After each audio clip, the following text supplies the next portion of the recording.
Our next term is the type 1 error and type 2 error. Again, these are two different terms, but both are closely related to each other, and there will be the frequent question related to the type 1 error and type 2 error in the exam.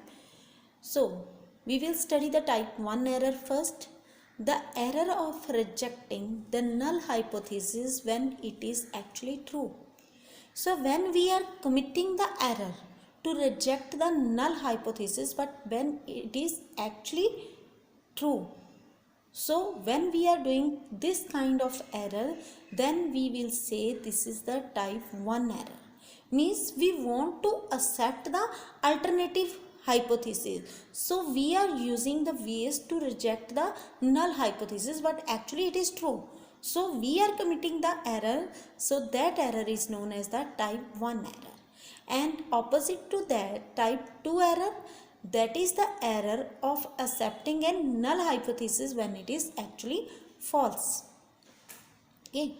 So under the type 1 error is denoted by the Greek letter alpha. Alpha. As we already studied the p value, we always compare the p value with the alpha level. Okay. So type 1 error is denoted by the alpha. It is also known as the alpha error. And type 2 error is denoted by the beta. So it is also known as the beta error. And if the probability of the type 1 error is increases, the probability of type 2 error will decrease. And in the case of type 2 error, if the probability of the type 2 error will increase, the probability means the chances of the type 1 error will decrease. So these are the basic difference between the type 1 error and type 2 error. The major difference in the type 1 and type 2, type 1 is the error of rejecting the null hypothesis when it is actually true, and type 2 error is the error of accepting the null hypothesis when it is actually false. So these are the basic difference, but we need the more understanding regarding this type 1 and type 2. Okay, I tried to make the type 1 error and type 2 error more clear with the help of this distribution curve. Suppose the researcher fixed the level of significance 5%, that is the 0.05. Then our z value lies under the acceptance area from minus 1.96 to plus 1.96. So that will be the our acceptance area under the 5% significance level. Okay, and the area that lies beyond this value, that is the rejection area. Okay, suppose the computed value is 1.7.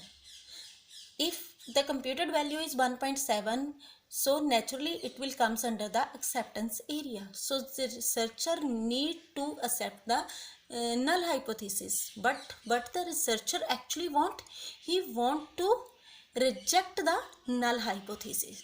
So he is committing the type 1 error. So what he will do?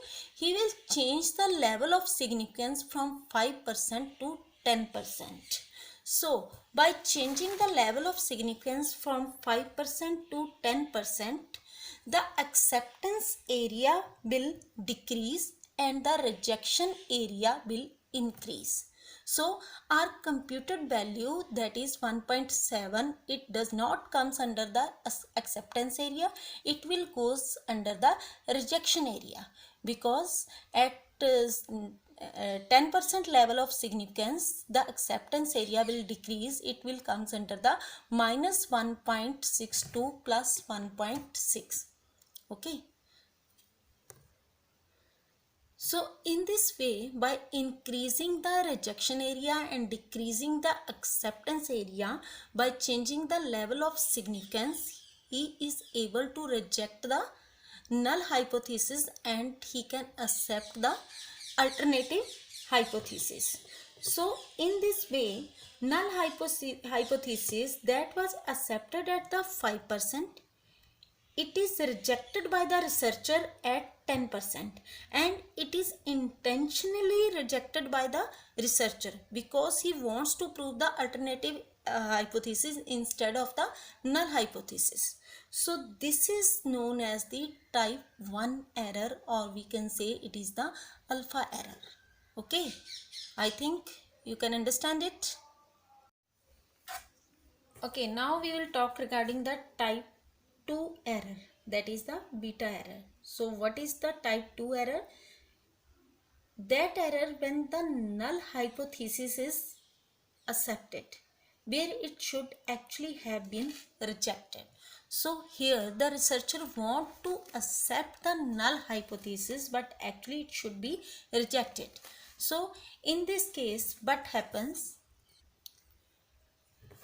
First of all, the condition will remain same, that at the 5% level of significance, the acceptance area will be minus 1.962 plus 1.96. So this is the acceptance area at 5% level of significance. So here the value he computed, it not lying under the minus 1.962 plus 1.96. So again he changed the level of significance. So this time he changed the level of significance from the 5% to 1%.